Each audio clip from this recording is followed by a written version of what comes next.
Hi everyone, I'm Jack from Jack's English. And I'm Luke from Learn English Like a Pro, and welcome to this episode of our Learn English podcast, which is designed to help you improve your listening by listening to our natural discussions. Good, yes, and today we're talking about superstitions. Ooh, interesting. Superstitions. So we'll start off with a bit of brainstorming. Could you tell me some superstitions that you know?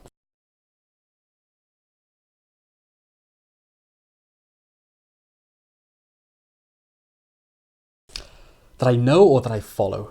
You know. That I know. We'll brainstorm first and then we'll get into what we follow. Okay, so in the UK there are quite many. So if you see a black cat on the street, that's unlucky. Yep. Break a mirror, that's 7 years of bad luck. Right. Walking under a ladder is considered bad luck, not just dangerous, but bad luck. Yes. Touching wood for good luck. Yes, that's a positive one, isn't it? Yeah, that's a good, yeah. But that's an interesting one with touch wood, and I will mention that for our listeners, is that it's not giving us good luck, it's protecting against bad luck. Yes, that's the better. So when you say something like overly positive, like, oh, my business is going well, touch wood. Yeah, touch wood. And do you know what Americans say? What?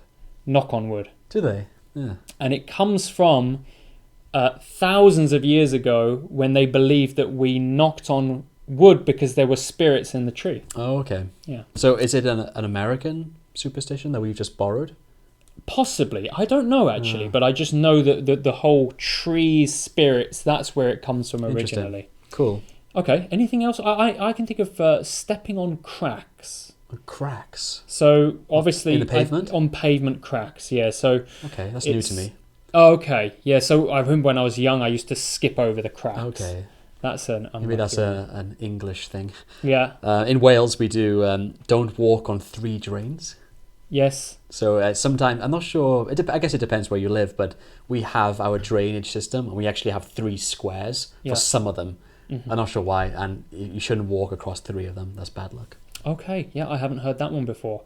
I heard another one. I don't know if this is British, but it's when you cheers with someone, look them in the eye. That's German. I mean, definitely German, because when I lived in Germany as a student, I never looked people in the eye because we don't do that really. Right. But they're like, hey, yeah, look me in the eye. It's terrible. Yeah, right. It's my German accent. That's an awful accent. Yes, that's. I heard that before. I think I heard it from a European, like a Latvian or something. And when they cheers too, they tap on the bottom of the glass. Well, we tend to go top first. Oh, I think right. we do. I think we do, yes, don't we? Yes. We tend, knock the top of the glass, and they'll knock the bottom. Yeah. Anyway. Do you know any Korean superstitions? Yeah. All right. So for those of you listening that don't know, we both live in Seoul in South Korea, and I think Asian superstitions are a bit different than ours. Sure. They have a really funny one with the color red. So you can't write anyone's name in red ink because that means you will die or you are dead. Or which one?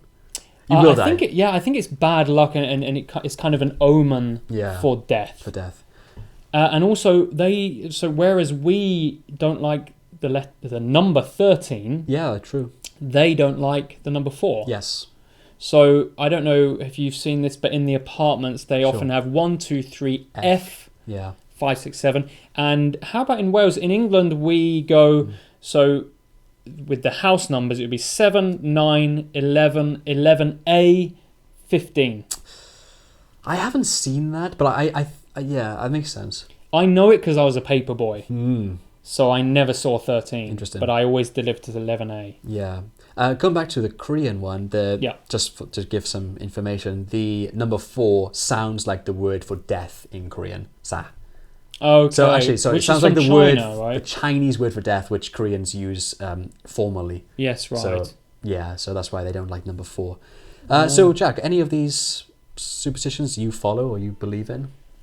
To be honest, when it comes to like traditional superstitions, I'm not very superstitious. I so if I smash a mirror, I'm not too bothered, and going under ladders, you can't be too bothered about that in Korea because there's so many ladders over the pavement.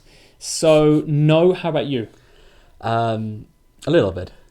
Yeah, a little bit. So I touch wood all the time. Yep. As like, for example, like you said, something good happened to me or something bad hasn't happened to me yet. I'll say touch wood. So Yeah. I have never been in a car crash. Touch wood. Right. I touch my head. Touch wood because I have a wooden head. Yeah.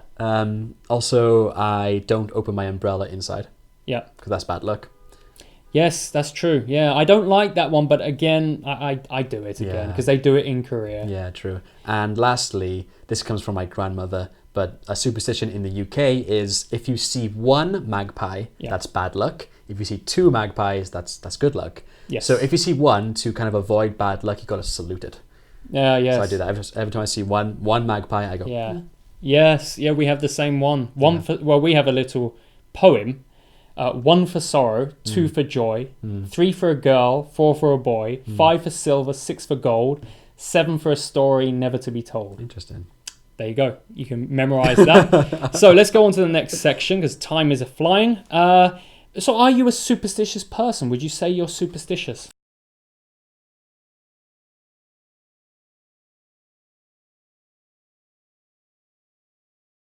Kind of. Yep. Not so, like you said, traditionally, just a couple of things I try not to do more so. But I like to have a routine. And if my routine is broken, I feel like, oh no, something bad's going to happen to me today. Yes. So it's a funny one. Every time I go to an airport, I spray myself loads with perfume or like aftershave or whatever we call it nowadays. So men's spray.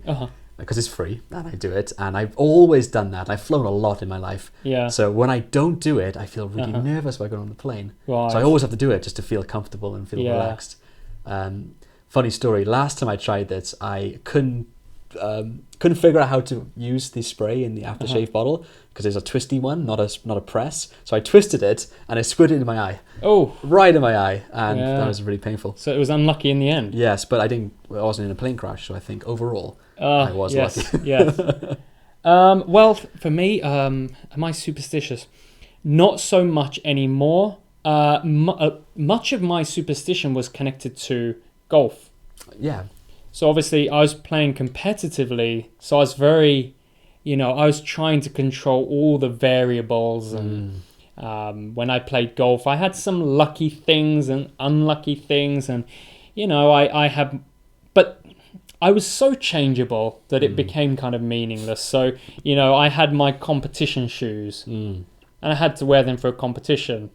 But then if I bought another pair of shoes that I liked, I'd just switch to those, and those are my competition shoes. So that, it wasn't really the kind of classic superstitious person.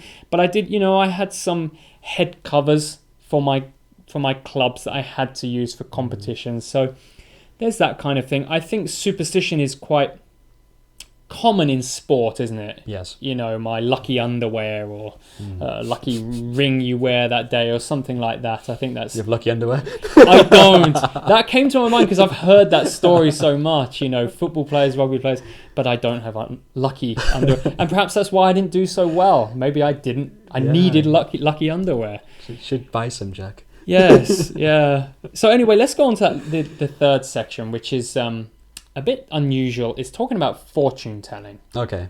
So what do you know about fortune telling, and what have you seen, with fortune telling? Because of course we're in Korea where it is quite popular.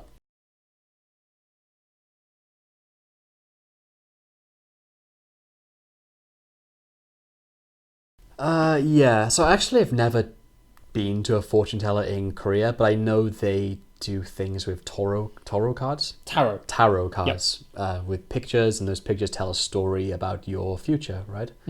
However, I have been to a fortune teller in Europe. I went to a gypsy fortune teller when I was younger, and that was really creepy.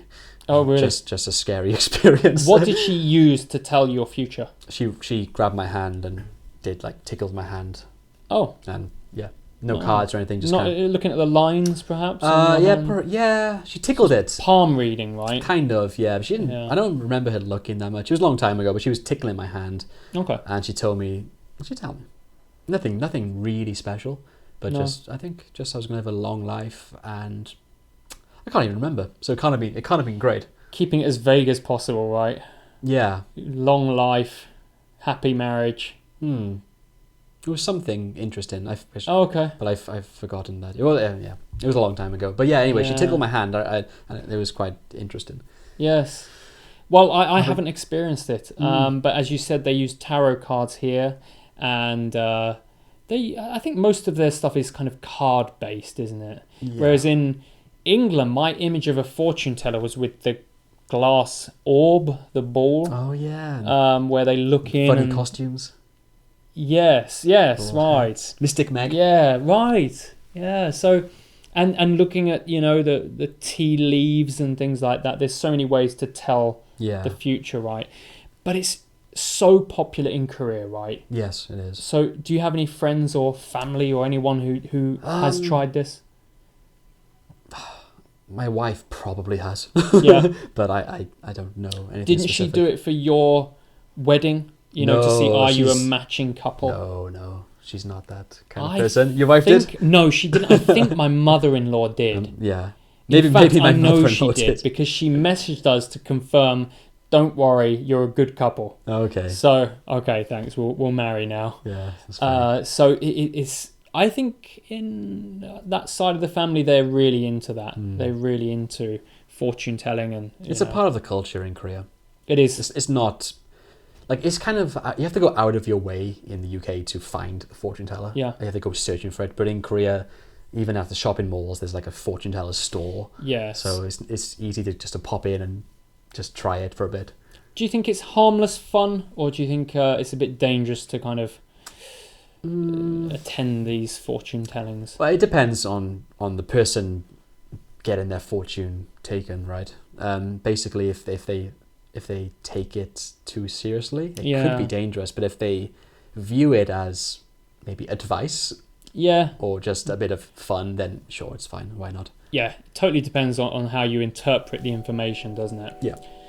Yes, okay. Well, I think that's all we have time for this week. So that's Superstitions. I hope you enjoyed today's episode. What are your superstitions? Let us know in the comments. Yes, please do, and we'll check them and get back to you. Thanks very much for watching this week. Yeah, cheers.